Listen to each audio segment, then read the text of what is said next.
Hej och välkomna till en FIFA-video. Idag så ska jag börja min första video av min serie Noob to Pro.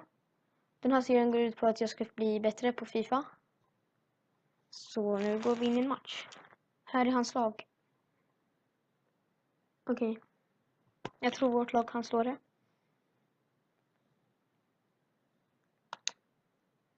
Mål! Alltså skojar ni? Nej. Inte mål. Nej, du skojar. Ja, vi förlorade. 2-1. Ja, som ni vet så gick det inte så bra, så ja, fast serien heter ju Noob to Pro. Så jag förstår, jag är noob. Jag ska bli pro. Så nästa video kanske jag får 2 mål och vinner matchen. Men gilla om ni vill se mer av den här serien. Och prenumerera om ni inte redan gör det, så ses vi i nästa video. Hej då!